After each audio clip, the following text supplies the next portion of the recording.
Good morning, everyone. Good morning. What's up? Good morning. Welcome to August 26th pre-market session. Let's get started with some events and news analysis. All right. So first of all, we had the PCE data for today, and the data didn't really change the price action that much, but the PCE index year over year was 3.7% versus the 3.6% estimate. Okay, and GDP also came out and was 1.5% versus the consensus 1.5%. And the price action on S&P 500 on the overall market really didn't change that much, and we don't see any major reaction so far on the SPY, the Qs, and the overall market. Okay, so we are seeing SPY, Qs, both of them are slightly where they closed yesterday, and they are basically in the same range they have been trading for a while, and pretty much both of them forming inside day price action. Okay, there are some other news, however, on Meta's court filing, right? So Meta agreed to settle claims that that platforms basically harm children, seems like, and there are a lot of news on that end, and Meta agrees to pay a maximum of 16.68 billion to states as part of a deal, and Meta actually moving, right? You can see Meta pushing all the way higher, and it closed around 500. It closed around 570 yesterday. Now we are right around this 590.95 on Meta, and we're very close to this resistance zone that we rejected multiple times. But this is a strong momentum on Meta because of these news. There is another news on for Amazon as well, even though it didn't really move that much. But AWS wants to acquire Duck Labs. It's an Amsterdam-based company, and yeah, but Amazon price action didn't really move that much as a result of this news. The main one is definitely Meta that is reacting. So yeah, with that being said, yeah, I don't see any other major event or news worth discussing. We went over the news and economic events. The most important thing you want to know and focus on would be today's NVDA earning. Okay, we're gonna have NVDA's earning at like after market close, after hour, and also CRM and CRWD as well, and that will be a pretty huge earning for the market. Okay, so with that being said, let's take a look at the S&P 500, where we are sitting right now on SPY, and let's take a look at the current price action. So just by looking at the last 4 trading days, you will see why the price action was super choppy. The price is technically stuck in the same exact range for 4 days in a row, 4 trading days in a row, since last Thursday, and then Friday, Monday, and now Tuesday, and today we're kind of opening in the same exact range again. Now this zone is basically a prison zone. You don't want to enter. You don't want to open like a huge position in this zone. Why? Because the price is clearly choppy. There is a balance between buyers and sellers. There is no imbalance. There is no momentum here for the bulls or the bears to control and then push the price higher or lower. We're just stuck in the same exact range.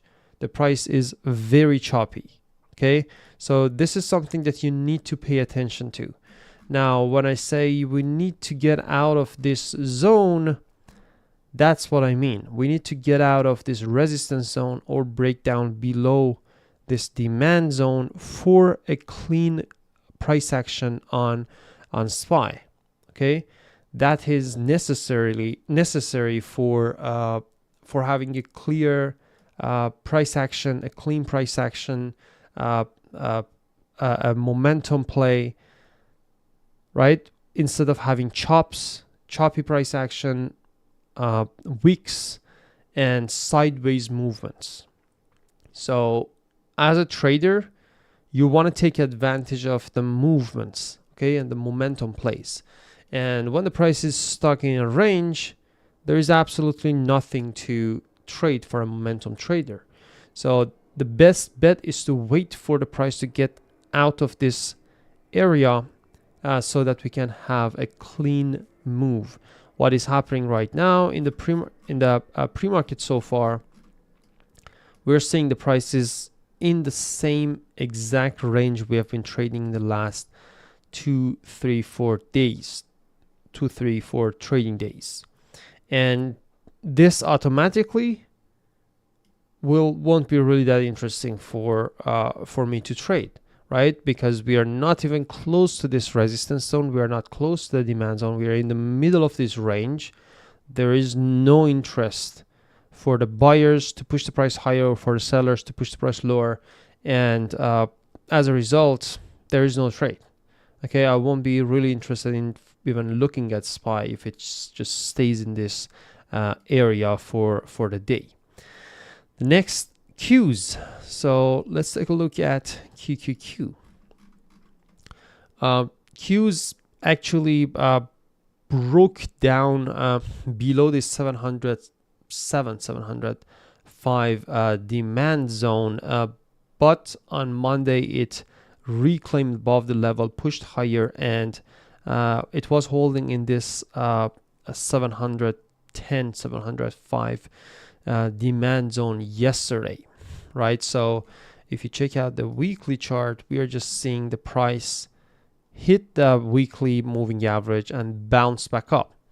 Now, what happens here is going to be give us some sort of direction on Qs. Now, on the 4-hour chart, we're clearly seeing a short-term downtrend. The price rejecting moving averages pushes lower, rejecting moving averages pushes lower. So we have lower low, lower high, lower low, lower high, lower low, lower high. And now the price is clearly rejecting this 710-12 area so far, right? So that is going to be pretty important to watch.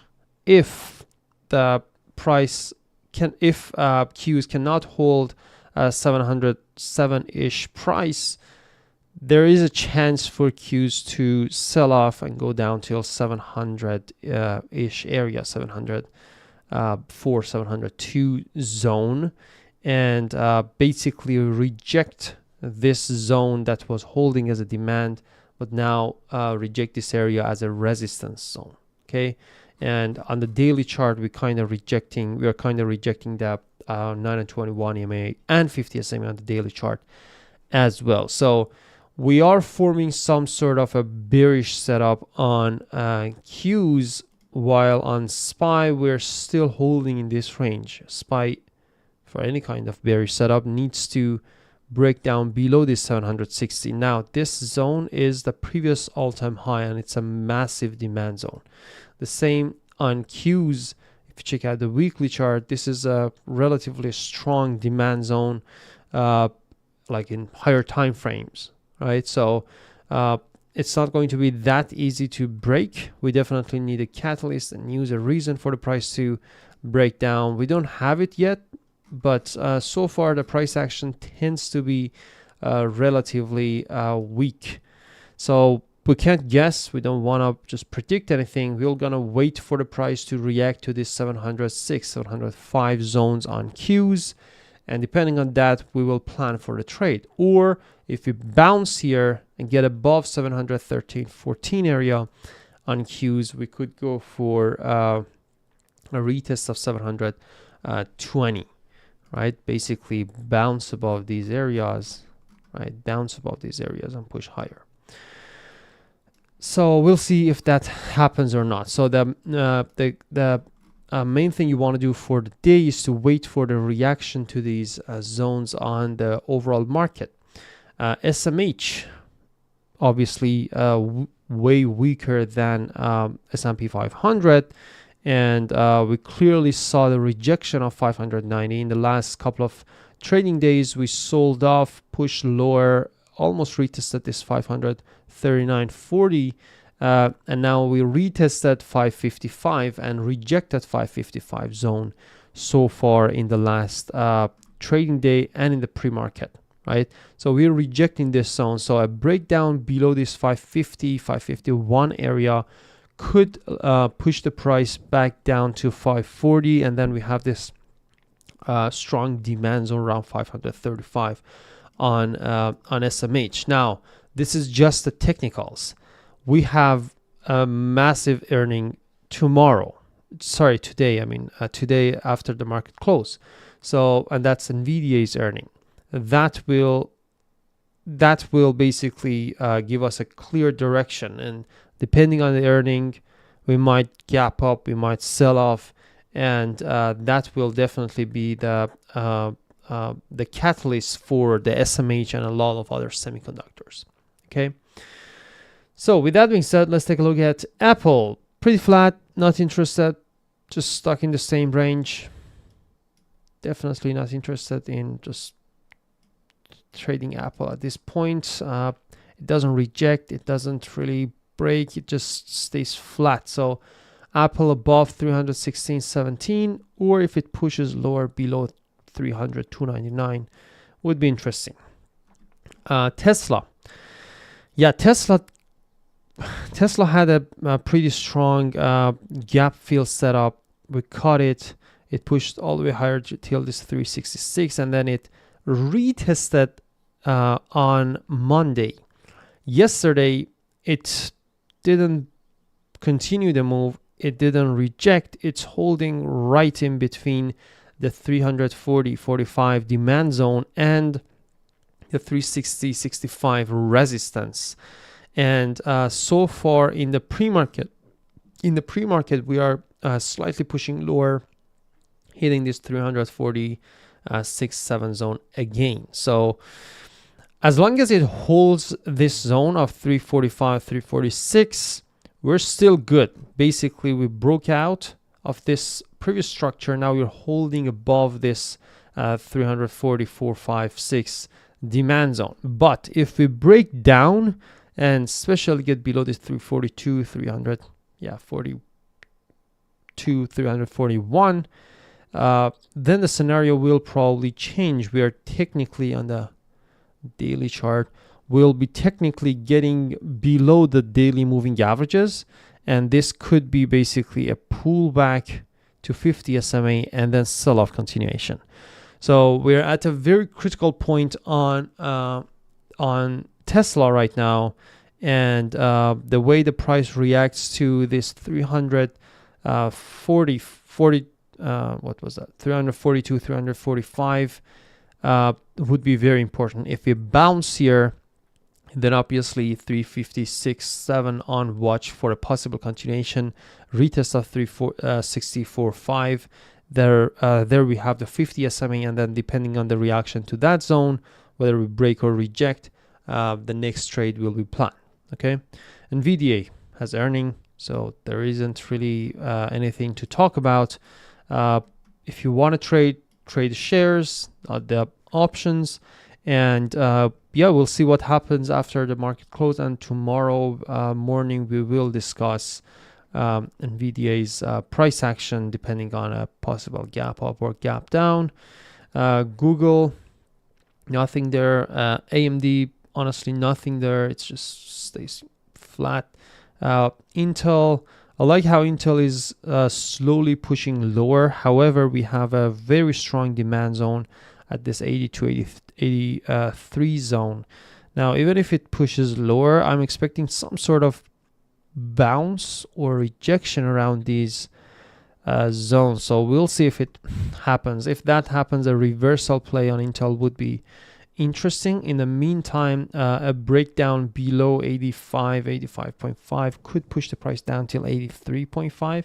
But this is a very like I mean, it's like $1 move. So you should go for a very quick scalp setup on this trade, right? So if you want to go for it, just be aware of the 82, 83 strong demand zone on Intel, and also understand that tomorrow's earning on NVDA will be a very important catalyst even for Intel, for AMD, right? For MU. So talking about MU is again stuck in the same range, rejected this resistance zone of like 950, 1000. It's just hanging around the same zone, like nothing is really happening. It's just like stuck in the same range. So either break down below this 800, 80, 90, or a breakout of like 1000 will give us probably some sort of clean price action. Now Meta is hitting 50 SMA, right? This is the 50 SMA that we're talking about, 590-ish. It's like right there, right? It hit the 600 resistance zone, the same resistance we rejected multiple times at the beginning of August, and then back in July. It's literally happened a lot. So this is the same zone that we basically rejected multiple times, and now we are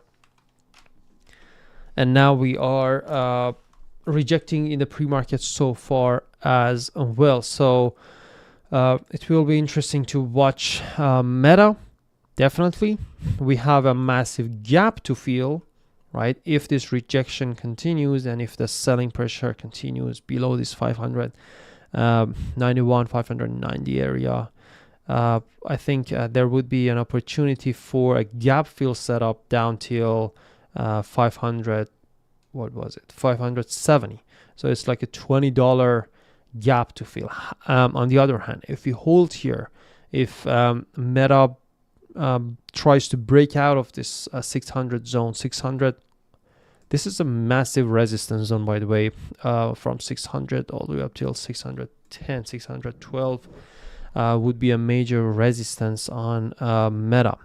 But if it breaks out of this zone, then a hold around these areas would be interesting to watch and trade for a possible continuation. Now, for this continuation, you want to again be aware of 620.22 resistance zone, where we have 150 SMA and the 200 SMA in the daily chart, and it's a historical resistance zone as well. So we have a couple of strong layers of resistance right above us on Meta, and yeah, definitely the price action on watch for a possible breakthrough or a consolidation, breakdown, gap fill setup.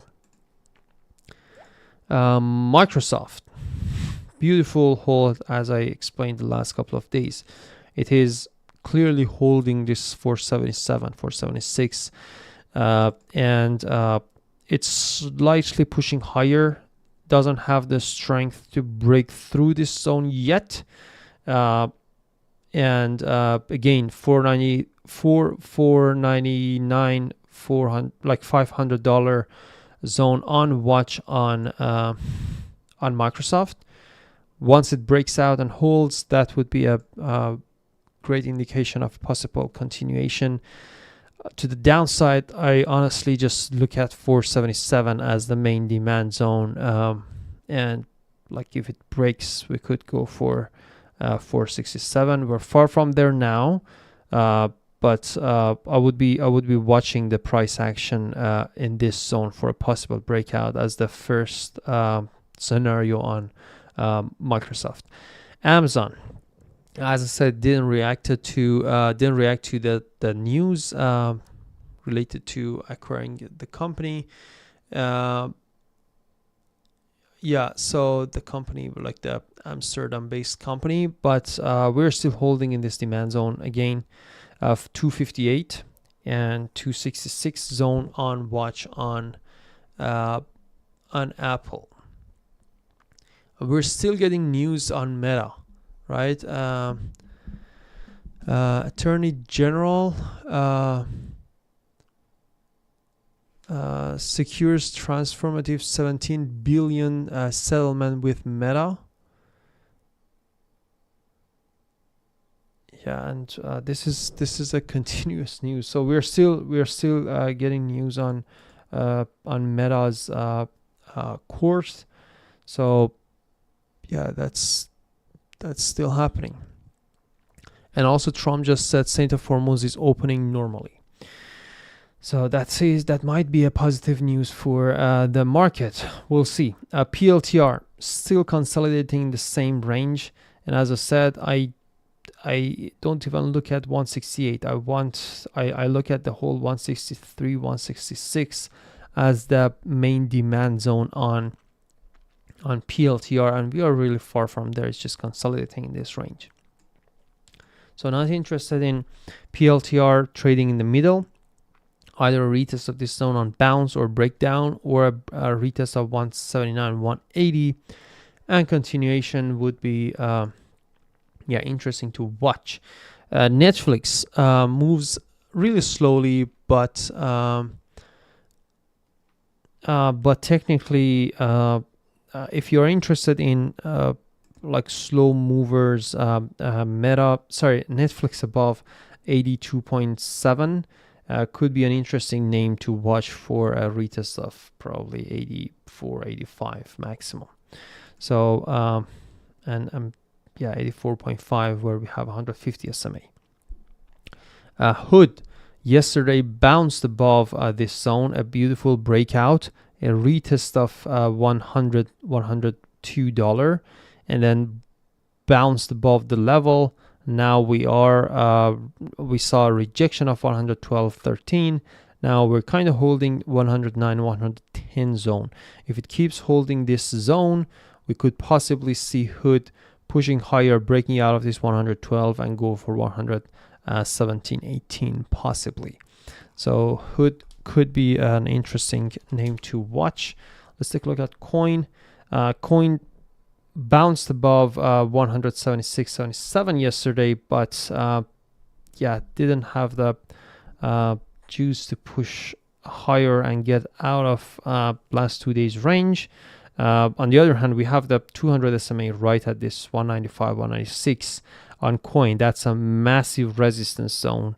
Definitely on watch. In case of a breakout, clearly Coin would be an interesting name to watch for the day. All right, cool. So let me know what you guys are watching. The market will be open in a minute. Meta settlement requires court approval. That's the last news here. All right, so with that being said, I will be going ahead and trade live with the team.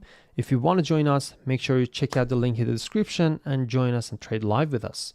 See you guys in the next live trade. Pre-market live session.